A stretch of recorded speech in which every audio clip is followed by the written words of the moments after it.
பொன்னியின் செல்வன் முதல் பாகம் புது வெள்ளம். அத்தியாயம் 1. ஆடித்திருநாள். ஆதி அந்தமில்லாத கால வெள்ளத்தில் கற்பனை ஓடத்தில் ஏறி நம்முடன் சிறிது நேரம் பிரயாணம் செய்யுமாறு நேயர்களை அழைக்கிறோம். வினாடிக்கு ஒரு நூற்றாண்டு வீதம் எளிதில் கடந்து இன்றைக்கு 982 ஆண்டுகளுக்கு முந்திய காலத்துக்கு செல்வோமாக. தொண்டை நாட்டுக்கும் சோழ நாட்டுக்கும் இடையில் உள்ள திருமுனைப்பாடி நாட்டின் தென்பகுதியில் தில்லை சிற்றம்பலத்துக்கு மேற்கே 2 காத தூரத்தில் அலைக்கடல் போன்ற ஓர் ஏரி விரிந்து பரந்து கிடக்கிறது. அதற்கு வீரநாராயண ஏரி என்று பெயர். அது தெற்கு வடக்கில் 1½ காத நீளமும் கிழக்கு மேற்கில் அரை காத அகலமும் உள்ளது. காலப்போக்கில் அதன் பெயர் சிதைந்து இந்நாளில் வீராணத்து ஏரி என்ற பெயரால் வழங்கி வருகிறது. புது வெள்ளம் வந்து பாய்ந்து ஏரியில் நீர் நிரம்பி ததும்பி நிற்கும் ஆடி ஆவணி மாதங்களில் வீரநாராயண ஏரியை பார்ப்பவர் எவரும் நம்முடைய பழந்தமிழ் நாட்டு முன்னோர்கள் தங்கள் காலத்தில் சாதித்த அரும்பெரும் காரியங்களைக் குறித்து பெருமிதமும் பெருவியப்பும் கொள்ளாமலிருக்க முடியாது. நம் மூதாதையர்கள் தங்களுடைய நலனுக்கும் தங்கள் காலத்திய மக்களின் நலனுக்கும் உரிய காரியங்களை மட்டுமா செய்தார்கள்? தாய்த் திருநாட்டில் தங்களுக்கு பிற்காலத்தில் வாழையடை வாழையாக வரப்போகும் ஆயிரங்கால சந்ததிகளுக்கும் நன்மை பயக்கும் மாபெரும் செயல்களை நிறைவேற்றிவிட்டுப் போனார்கள் அல்லவா? ஆடித்திங்கள் 18ஆம் நாள் முன் மாலை நேரத்தில் அலை கடல் போல் விரிந்து பறந்திருந்த வீர நாராயண ஏரிக்கரை மீது ஒரு வாலிப வீரன் குதிரை ஏறி பிரயாணம் செய்து கொண்டிருந்தான். அவன் தமிழகத்து வீர சரித்திரத்தில் புகழ்பெற்ற வாணர் குலத்தைச் சேர்ந்தவன். வல்லவரையன் வந்தியத்தேவன் என்பது அவன் பெயர். நெடுந்தோறும் பிரயாணம் செய்து அலுத்துக் களைத்திருந்த அவனுடைய குதிரை மெல்ல மெல்ல நடந்து சென்று கொண்டிருந்தது. அதைப் பற்றி அந்த இளம் வீரன் கவலைப்படவில்லை. அகண்டமான அவன் வீர நாராயண ஏரியின் தோற்றம் அவன் உள்ளத்தை அவ்வளவாக வசீகரித்திருந்தது. ஆடி 18ஆம் பெருக்கன்று சோழ நாட்டு நதிகளிலெல்லாம் வெள்ளம் இருகரையும் தொட்டுக்கொண்டு ஓடுவது வழக்கம். அந்த நதிகளிலிருந்து தண்ணீர் பெறும் ஏரிகளும் பூரணமாக நிரம்பிக் கரையின் உச்சியைத் தொட்டுக்கொண்டு அலை மோதிக் கொண்டிருப்பது வழக்கம். வட காவேரி என்று பக்தர்களாலும் கொள்ளிடம் என்று பொது மக்களாலும் வழங்கப்பட்ட நதியிலிருந்து வடவாற்றின் வழியாக தண்ணீர் வந்து வீர நாராயண ஏரியில் பாய்ந்து அதை ஒரு பொங்கும் கடலாக ஆக்கியிருந்தது. அந்த ஏரியின் 74 கணவாய்களின் வழியாகவும் தண்ணீர் குமுகுமுவென்று பாய்ந்து சுற்றுப்பக்கத்தில் நெடுந்தூரத்துக்கு நீர்வளத்தை அளித்துக் கொண்டிருந்தது. அந்த ஏரி தண்ணீரைக் கொண்டு கண்ணுக்கெட்டிய தூரம் கழனிகளில் உழவும் விரை தயம் நடவும் நடந்து கொண்டிருந்தன. உழுது கொண்டிருந்த குடியானவர்களும் நடவு நட்டுக் கொண்டிருந்த குடியான பெண்களும் இனிய இசைகளில் குதூகலமாக அங்கங்கே பாடிக்கொண்டிருந்தார்கள். இதையெல்லாம் கேட்டுக்கொண்டு வந்தியத்தேவன் களைத்திருந்து குதிரையை விரட்டாமல் மெதுவாகவே போய்க் கொண்டிருந்தான். ஏரிக்கரை மீது ஏறியதிலிருந்து அந்த ஏரிக்கு 74 கணவாய்கள் உண்டு என்று சொல்லப்படுவது உண்மைதானா என்று அறிந்து கொள்ளும் நோக்கத்துடன் அவன் கணவாய்களை எண்ணிக்கொண்டே வந்தான். ஏறக்குறைய 1½ காத தூரம் அவன் அந்த மாபெரும் ஏரிக்கரையோடு வந்த பிறகு 70 கணவாய்களை எண்ணியிருந்தான். ஆகா, இது எவ்வளவு பிரம்மாண்டமான ஏரி! எத்தனை நீளம், எத்தனை அகலம்! தொண்டை நாட்டில் பல்லவப் பேரரசர்களின் காலத்தில் அமைத்த ஏரிகளையெல்லாம் இந்த ஏரிக்கு முன்னால் சிறிய குளங்குட்டைகள் என்றே சொல்லத் தோன்றும் அல்லவா? வட காவேரியில் வீணாகச் சென்று கடலில் விழும் தண்ணீரை பயன்படுத்துவதற்காக மதுரை கொண்ட பராந்தகரின் புதல்வர் இளவரசர் இராஜாதித்தர் இந்த கடல் போன்ற ஏரியை அமைக்க வேண்டுமென்று எண்ணினாரே. எண்ணி அதைச் செயலிலும் நிறைவேற்றினாரே. அவர் எப்பேற்பட்ட அறிவாளியாயிருந்திருக்க வேண்டும்! வீர பௌருஷத்திலேத்தான் அவருக்கு இணை வேறு யார்? தக்கோலத்தில் நடந்த போரில் தாமே முன்னணியில் யானை மீது ஏறிச் சென்று போராடினார் அல்லவா? போராடிப் பகைவர்களின் வேலை மார்பிலே தாங்கிக் கொண்டு உயிர் நீத்தார் அல்லவா? அதனால் யானை மேல் துஞ்சிய தேவர் என பெயர் பெற்று வீர சொர்க்கம் அடைந்தார் அல்லவா? இந்தச் சோழ குலத்து மன்னர்களே அதிசயமானவர்கள்தான். அவர்கள் வீரத்தில் எப்படியோ அப்படியே அறத்திலும் மிக்கவர்கள். அறத்தில் எப்படியோ அப்படியே தெய்வபக்தியில் சிறந்தவர்கள். அத்தகைய சோழ குல மன்னர்களுடன் நட்புரிமை கொள்ளும் பேறு தனக்கு கிடைத்திருப்பது பற்றி நினைக்க நினைக்க வந்தியத்தேவனுடைய தோள்கள் பூரித்தன. மேற்கு திசையிலிருந்து விற்றென்று அடித்த காற்றினால் வீர நாராயண ஏரி தண்ணீர் அலைமோதிக்கொண்டு கரையைத் தாக்கியது போல் அவனுடைய உள்ளமும் பெருமிதத்தினால் பொங்கித் ததும்பெற்று. இப்படியெல்லாம் எண்ணிக்கொண்டு வீர நாராயண ஏரிக்கரையின் தென்கோடிக்கு வந்தியத்தேவன் வந்து சேர்ந்தான். அங்கே வட காவேரியிலிருந்து பிரிந்து வந்த வடவாறு ஏரியில் வந்து சேரும் காட்சியைக் கண்டான். ஏரிக்கரையிலிருந்து சிறிது தூரம் வரையில் ஏரியின் உட்புறம் படுகையாக அமைந்திருந்தது. வெள்ளம் வந்து மோதும்போது கரைக்குச் சேதம் உண்டாகாமலிருக்கும் பொருட்டு அந்தப் படுகையில் கருவேல மரங்களையும் விளாமரங்களையும் நட்டு வளர்த்திருந்தார்கள். கரையோரமாக நாணல் அடர்த்தியாக வளர்ந்திருந்தது. தென்மேற்கு திசையிலிருந்து இருபுறமும் மர வரிசையுடன் வடவாற்றின் வெள்ளம் வந்து ஏரியில் கலக்கும் காட்சி சற்று தூரத்திலிருந்து பார்க்கும்போது அழகிய வர்ணக்கோலம் போட்டது போல் காணப்பட்டது. இந்த மனோகரமான தோற்றத்தின் இனிமையையும் குதூகலத்தையும் அதிகப்படுத்தும்படியான இன்னும் சில காட்சிகளை வந்தியத்தேவன் அங்கே கண்டான். அன்று 18ஆம் பெருக்குத் திருநாள் அல்லவா? பக்கத்து கிராமங்களிலிருந்து தந்த நிறத் தென்னங்குருத்துகளால் சப்பரங்கள் கட்டி இழுத்துக்கொண்டு கும்பலாக மக்கள் அங்கே வந்து கொண்டிருந்தார்கள். ஆண்களும் பெண்களும் குழந்தைகளும் சில வயோதிகர்களும் கூட புதிய ஆடைகள் அணிந்து விதவிதமான அலங்காரங்கள் செய்து கொண்டு வந்திருந்தார்கள். பெண்களின் கூந்தல்களை தாழம்பூ, செவந்திப்பூ, மல்லிகை, முல்லை, இருவாட்சி, செண்பகம் முதலிய மலர்கள் கொத்துக் கொத்தாய் அலங்கரித்தன. கூட்டாஞ்சோறும் சித்திரான்னமும் எடுத்துக்கொண்டு பலர் குடும்பமாக வந்திருந்தார்கள். சிலர் ஏரிக்கரையில் தண்ணீர் ஓரமாக நின்று கொண்டு சித்திரான்னம் முதலியவற்றை கமுகு மட்டைகளில் போட்டுக்கொண்டு உண்டார்கள். இன்னும் சில தைரியசாலிகள் சிறிது தூரம் தண்ணீரில் நடந்து சென்று வடவாற்றங்கரையை அடைந்து அங்கு நின்றபடி சாப்பிட்டார்கள். குழந்தைகள் சிலர் சாப்பிட்ட கமுகு மட்டைகளை கணவாய்களின் ஓரமாய் எரிய அந்த மட்டைகள் கணவாய்களின் வழியாக ஏரிக்கரைக்கு வெளியே விழுந்தெடுத்து ஓடி வருவதைக் கண்டு கைகொட்டிச் சிரித்தார்கள்.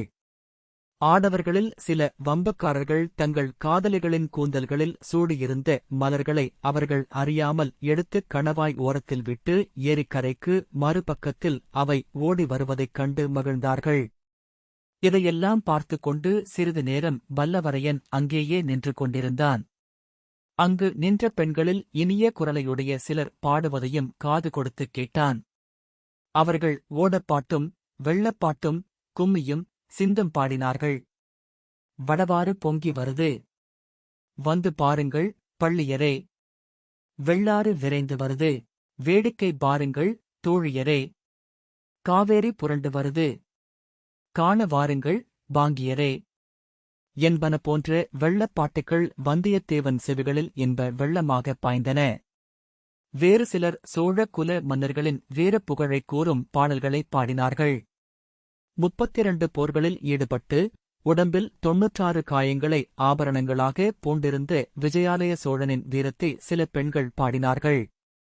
அவனுடைய மகன் ஆதித்த சோழனுடைய வீரத்தைப் போற்றி அவன் காவேரி நதி உற்பத்தியாகுமிடத்திலிருந்து கடலில் சேரும் இடம் வரையில் 64 சிவாலயங்கள் எடுப்பித்ததை ஒரு பெண் அழகிய பாட்டாகப் பாடினாள்.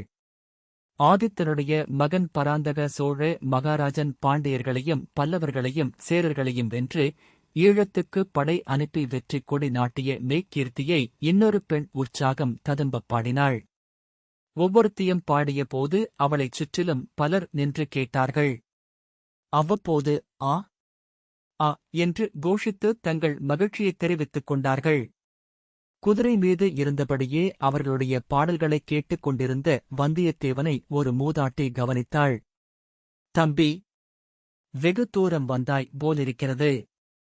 கரைத்திருக்கிறாய். குதிரை மீதிருந்து இறங்கி வந்து கொஞ்சம் கூட்டாஞ்சோறு சாப்பிடு என்றாள். உடனே பல இள நங்கைகள் நம் வாலிப பிரயாணியை பார்த்தார்கள். அவனுடைய தோற்றத்தை குறித்து தங்களுக்குள் இரகசியமாய் பேசிக்கொண்டு கலகலவென்று சிரித்தார்கள்.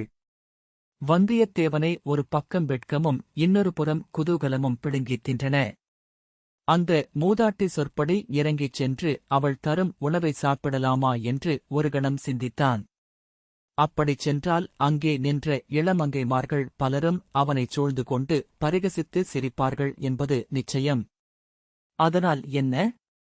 அத்தனை அழகிய பெண்களை ஒரே இடத்தில் காண்பது சுலபமான காரியமா? அவர்கள் தன்னை பரிகசித்து சிரித்தாலும் அந்த ஒலி தேவகானமாகவே இருக்கும். வந்தியத்தேவனின் யாவனக் கண்களுக்கு அந்த ஏரிக்கரையில் நின்ற நங்கைகள் எல்லாரும் அரம்பைகளாகவும் மேனகைகளாகவுமே தோன்றினார்கள். ஆனால் அதே சமயத்தில் தென்மேற்கு திசையில் வடவாற்றின் நீரோட்டத்தில் தோன்றிய ஒரு காட்சி அவனை சிறிது தயங்கச் செய்தது. வெள்ளைப்பாய்கள் விரிக்கப்பட்டு 7-8 பெரிய ஓடங்கள் வெண்சிறகுகளை விரித்துக் கொண்டு நீரில் மிதந்து வரும் அன்னப் பட்சிகளைப் போல் மேலக் காற்றினால் உந்தப்பட்டு விரைந்து வந்து கொண்டிருந்தன. ஏரிக்கரையில் பலவகை களியாட்டங்களில் ஈடுபட்டிருந்த ஜனங்கள் அத்தனை பேரும் அந்தப் படகுகள் வரும் திசையையே ஆவலுடன் பார்க்கத் தொடங்கினார்கள். அந்தப் படகுகளிலே ஒரு படகு எல்லாவற்றுக்கும் முன்னதாக விரைந்து வந்து ஏரிக்கரை வடக்கு நோக்கித் திரும்பும் மூலையை அடைந்தது. அந்தப் படகில் கூரிய பிரகாசமான வேல்களை ஏந்திய ஆஜானுபாகுவான வீரர்கள் பலர் இருந்தார்கள். அவர்களில் சிலர் ஏரிக்கரையில் குதித்திறங்கி அங்கே இருந்த ஜனங்களைப் பார்த்து போங்கள், போங்கள் என்று விரட்டினார்கள். அவர்கள் அதிகமாக விரட்டுவதற்கு இடம் வையாமல் ஜனங்களும் அவரவர்களுடைய பாத்திரங்கள் முதலியவற்றை எடுத்துக்கொண்டு விரைந்து கரையேறத் தொடங்கினார்கள். வந்தியத்தேவனுக்கு இது ஒன்றும் விளங்கவில்லை. இந்த வீரர்கள் யார்? பின்னால் வரும் பாய் விரித்த படகுகளில் யார் வருகிறார்கள்? எங்கிருந்து வருகிறார்கள்? ஒருவேளை அரச குடும்பத்தைச் சேர்ந்தவர்களாயிருப்பார்களோ? ஏரிக்கரையில் கையிலே கோல் பிடித்து நின்ற பெரியவர் ஒருவரை வல்லவரையன் அணுகினான். ஐயா, இந்த வீரர்கள் யாரைச் சேர்ந்தவர்கள்? அதோ பின்னால் வரும் அன்னக்கூட்டம் போன்ற ஓடங்கள் யாருடையவை? எதற்காக இவ்வீரர்கள் மக்களை விரட்டுகிறார்கள்? மக்களும் எதற்காக விரைகிறார்கள் என்று கேள்விகளை அடுக்கினான். தம்பி, உனக்குத் தெரியவில்லையா என்ன? அதோ அந்தப் படகுகளின் நடுப்படகில் ஒரு கொடி பறக்கிறதே. அதில் என்ன எழுதியிருக்கிறது பார் என்றார் பெரியவர். பனைமரம் போல் தோன்றுகிறது. பனைமரந்தான். பனைமரக் கொடி பழுவேட்டரையர் கொடி என்று உனக்குத் தெரியாதா? மகாவீரர் பழுவேட்டரையரா வருகிறார் என்று வந்தியத்தேவன் திடுக்கிட்ட குரலில் கேட்டான். அப்படிதான் இருக்க வேண்டும். பனைமரக் கொடியை உயர்த்திக் கொண்டு வேறு யார் வர முடியும் என்றார் பெரியவர். வல்லவரையனுடைய கண்கள் அளவிலா வியப்பினால் விரிந்து படகுகள் வந்த திசையை நோக்கின. பழுவேட்டரையரைப் பற்றி வல்லவரையன் எவ்வளவோ கேள்விப்பட்டிருந்தான். யார்தான் கேள்விப்படாமலிருக்க முடியும்? தெற்கே ஈழ நாட்டிலிருந்து வடக்கே கலிங்க நாடு வரையில் அண்ணன் தம்பிகளான பெரிய பழுவேட்டரையர், சின்னப் பழுவேட்டரையர் என்பவர்களுடைய பெயர்கள் பிரசித்தமாயிருந்தன. உறையூருக்குப் பக்கத்தில் வட காவேரியின் வடகரையில் உள்ள பழுவூர் அவர்களுடைய நகரம். விஜயாலய சோழன் காலத்திலிருந்து பழுவேட்டரையர் குலம் வீரப் புகழ் பெற்றிருந்தது. அக்குடும்பத்தார் சோழ மன்னர் குடும்பத்துடன் கொள்வினை கொடுப்பினை செய்து வந்தனர். இது காரணமாகவும் அவர்களுடைய குலத்தொன்மை, வீரப்புகழ் இவை காரணமாகவும் பழுவேட்டரையர் குலம் அரச குலத்தின் சிறப்புகள் எல்லாம் பெற்றிருந்தது. தனியாக கொடி போட்டுக் கொள்ளும் உரிமையும் அக்குலத்துக்கு உண்டு. இப்போதுள்ள பழுவேட்டரையர் இருவரில் மூத்தவர் 24 போர்களில் ஈடுபட்டவர். அவருடைய காலத்தில் அவருக்கு இணையான வீரர் சோழ நாட்டில் யாருமில்லை என்று புகழ் பெற்றவர். இப்போது பிராயம் 50க்கு மேல் ஆகிவிட்டபடியால் அவர் போர்க்களங்களுக்கு நேரில் செல்வதில்லை. ஆனால் சோழ நாட்டு அரசாங்கத்தில் மிக உன்னதமான பல பதவிகளை வகித்து வந்தார். அவர் சோழ சாம்ராஜ்யத்தின் தனாதிகாரி, தானியாதிகாரி, தனபண்டாரமும் தானிய பண்டாரமும் அவருடைய அதிகாரத்தில் இருந்தன. அரசியலின் தேவைக்குத் தகுந்தபடி இறை விதித்து வசூலிக்கும் அதிகாரம் அவரிடம் இருந்தது. எந்தச் சிற்றரசரையும், கோட்டத் தலைவரையும், பெரிய குடித்தனக்காரரையும் இவ்வாண்டு இவ்வளவு இறை தர வேண்டும் என்று கட்டளையிட்டு வசூலிக்கும் உரிமை அவருக்கு இருந்தது. ஆகவே சுந்தர சோழ மகாராஜாவுக்கு அடுத்தபடியாக சோழ சாம்ராஜ்யத்தில் இப்போது வலிமை மிக்கவர் பழுவேட்டரையர்தான். அத்தகைய மகாவீரரும் அளவிலா வலிமையும் அதிகாரமும் படைத்தவருமான பெரிய பழுவேட்டரையரை பார்க்க வேண்டும் என்ற ஆவல் வந்தியத்தேவனுடைய உள்ளத்தில் பொங்கியது. ஆனால் அதே சமயத்தில் காஞ்சி நகரின் புதிய பொன் மாளிகையில் இளவரசர் ஆதித்த கரிகாலர் தன்னிடம் அந்தரங்கமாகச் சொன்ன செய்தி அவனுக்கு நினைவு வந்தது. வந்தியத்தேவா, நீ சுத்த வீரன் என்பதை நன்கு அறிவேன். அத்துடன் நீ நல்ல அறிவாளி என்று நம்பி இந்த மாபெரும் பொறுப்பை உன்னிடம் ஒப்புவிக்கிறேன். நான் கொடுத்த 2 ஓலைகளில் ஒன்றை என் தந்தை மகாராஜாவிடமும் இன்னொன்றை என் சகோதரி இளைய பிராட்டியிடமும் ஒப்புவிக்க வேண்டும். தஞ்சையில் இராஜ்யத்தின் பெரிய பெரிய அதிகாரிகளைப் பற்றிக் கூட ஏதேதோ கேள்விப்படுகிறேன். ஆகையால் நான் அனுப்பும் செய்தி யாருக்கும் தெரியக்கூடாது. எவ்வளவு முக்கியமானவராயிருந்தாலும் நீ என்னிடமிருந்து ஓலை கொண்டு போவது தெரியக்கூடாது. வழியில் யாருடனும் சண்டை பிடிக்கக்கூடாது. நீயாக வலுச்சண்டைக்கு போகாமலிருந்தால் மட்டும் போதாது. மற்றவர்கள் வலுச்சண்டைக்கு இழுத்தாலும் நீ அகப்பட்டுக் கொள்ளக்கூடாது. உன்னுடைய வீரத்தை நான் நன்கறிவேன். எத்தனையோ தடவை நிரூபித்திருக்கிறாய். ஆகையால் வலிய வரும் சண்டையிலிருந்து விலகிக் கொண்டாலும் கௌரவக் குறைவு ஒன்றும் உனக்கு ஏற்பட்டுவிடாது. முக்கியமாக பழுவேட்டரையர்களிடமும் என் சிறிய தந்தை மதுராந்தகரிடமும் நீ மிக்க ஜாக்கிரதையாக நடந்து கொள்ள வேண்டும். அவர்களுக்கு நீ இன்னான் என்று கூடத் தெரியக்கூடாது. நீ எதற்காகப் போகிறாய் என்று அவர்களுக்கு கண்டிப்பாய்த் தெரியக்கூடாது. சோழ சாம்ராஜ்யத்தின் பட்டத்துக்குரிய இளவரசரும் வடதிசை சைன்யத்தின் மகாதண்ட நாயகருமான ஆதித்த கரிகாலர் இவ்விதம் சொல்லியிருந்தார். மேலும் வந்தியத்தேவன் நடந்து கொள்ள வேண்டிய விதங்களைப் பற்றியும் படித்துப் கூறியிருந்தார். இவையெல்லாம் நினைவு வரவே பழுவேட்டரையரை பார்க்க வேண்டும் என்ற ஆவலை வல்லவரையன் அடக்கிக் கொண்டான். குதிரையைத் தட்டிவிட்டு வேகமாகச் செல்ல முயன்றான். என்ன தட்டி விட்டாலும் களைப்புற்றிருந்த அந்தக் குதிரை மெதுவாகவே சென்றது. இன்று இரவு கடம்பூர் சம்புவரையர் மாளிகையில் தங்கிவிட்டு நாளை காலையில் புறப்படும்போது வேறு நல்ல குதிரை சம்பாதித்துக் கொண்டே கிளம்ப வேண்டும் என்று மனதிற்குள் தீர்மானித்துக் கொண்டான்.